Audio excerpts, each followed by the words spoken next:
Today's video is dedicated to a friend of mine, a beautiful young mom who's wanting to take her fitness to the next level. But specifically, she's wanting to build those glutes. And you know what? So do I. So Hannah, this one's for you. This channel's about us.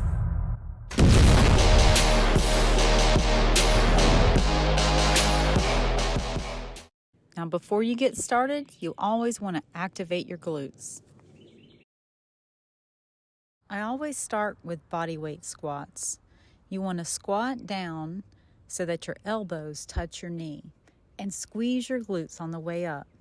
Do 10 to 15 of these. Next, you're going to do reverse lunges. Lunge back until your front leg is in a 90-degree angle, and then squeeze your glutes on your way up. You're going to do 10 to 15 of these on each leg.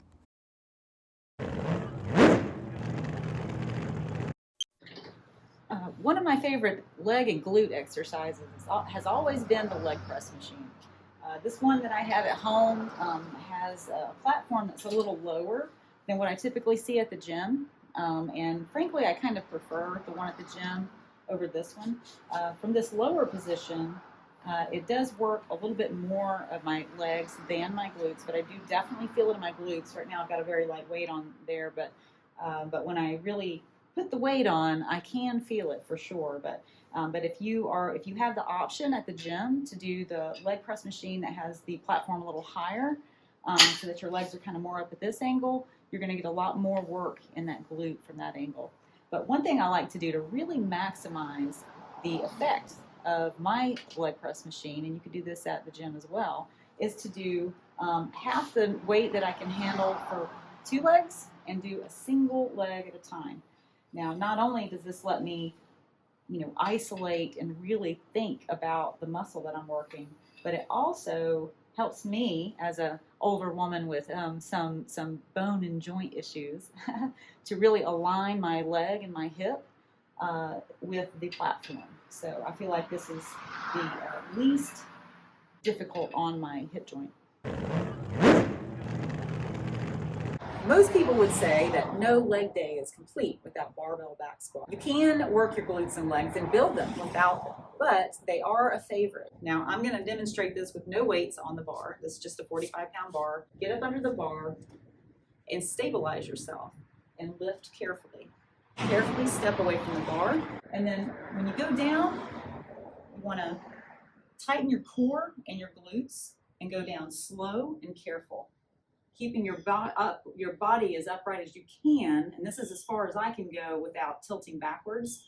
And then you squeeze your glutes, drive your weight through your heels as you stand back up. If you're lifting really heavy, maybe you can only do 4 of these. That is a traditional barbell back squat. But if you're wanting to really test your weight, but you don't feel confident in doing a full squat to keep your balance, or you just plain want to be as safe as possible and still get the work in, then you can do box squats. I have a brick for a box squat, and that's just how it is, Michelle. Lift the bar off of the rack and position yourself in front of the box and lower your body in the same way that you would for a traditional barbell back squat.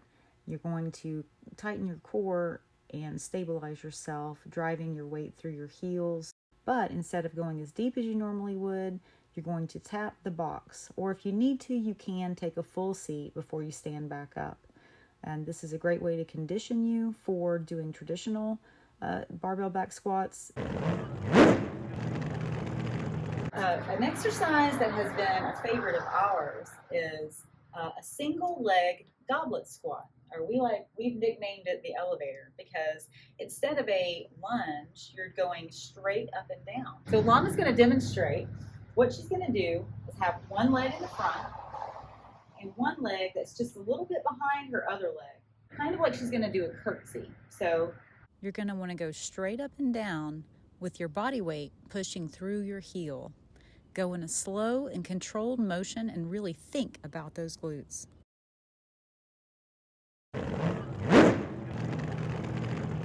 One tried and true glute exercise, Bulgarian split squats. They really test your muscles. They burn, but they work. Hold the dumbbells so that your palm is facing back.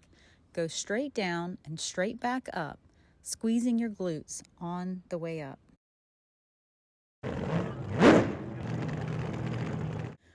One of my true favorites are hip thrusts.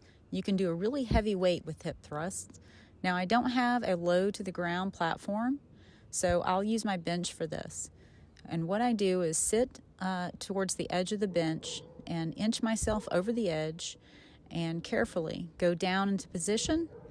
And you'll want to anchor your back against the bench and hold on. And you're going to squeeze up and pause a little bit at the top and then go back down and then squeeze up again. You're going to think about putting that weight through the heels again and squeezing your glutes. You'll notice that I have a pad for my bar. This is very important for hip thrusts. I find that especially on a heavy weight, the bar can put a lot of pressure against your hips, so you're going to want to have a padded bar for this.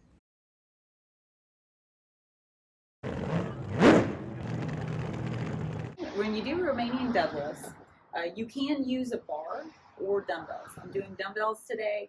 Stand with your feet about shoulder width apart and hold the weights in front of you like this, and then slowly, with your glutes activated, slowly move down the contour of your leg with your rear going out. You'll know how far down to go, where to stop, based on whether or not your butt is going out any further. If you keep going down after your butt stops moving out, you're just rounding your back, and you will hurt your back that way. So let me start again. So for me, this is how far I can go. Down my leg to about here, and then squeeze back up. Squeezing really extra hard at the top. All right, Lana is going to demonstrate for us today some cable kickbacks. This is a lighter weight exercise, but it's a great burnout exercise for the latter half of your workout routine. So she's using this cable attachment on her foot, and you can also have it on your ankle. And then she's leaning over and, of course, bracing herself to bend her knee a little bit and then kick back. Very similar to the movement that you would do if you were doing floor work, donkey kicks. But in this case, we've got the tension of the cable and the weight adding to the exercise. Here's one that's kind of new for me, but I definitely like it, and I'm incorporating it into my regular glute routine. And this is where you will use a chair or a bench to step up, or you could use the box if you have one of these, at your gym. But you're going to want to hold on to something. You can use your balance, but since you're going to do this in a slow and controlled motion, and you want to do it until you really feel tested, always. So with that being the case, you'll want to find something that you can hold on to.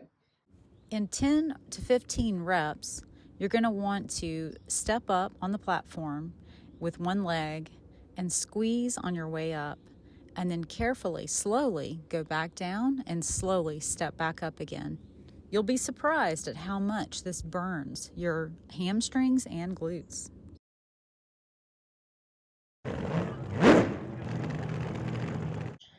Now, another favorite at Michelle's Body Shop is walking lunges.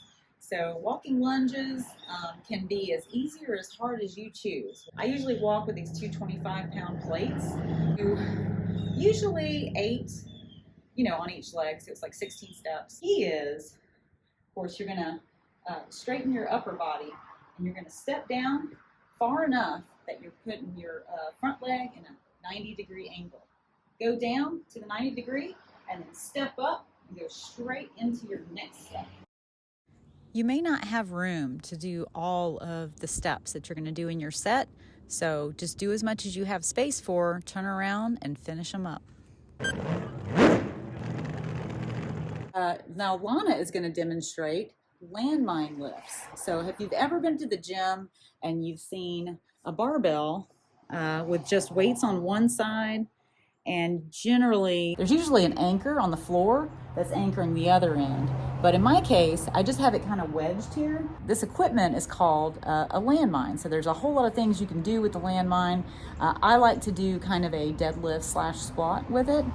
And Lana is going to demonstrate that for us today. Step up to the plate weight so that your toes are just a few inches away from the plate.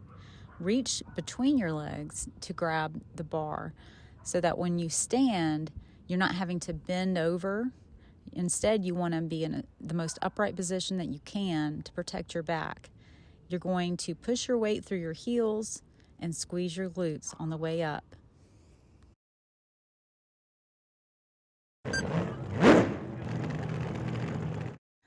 Deadlifts. Now these are actually my favorite glute exercise, even though I don't do enough of them, honestly.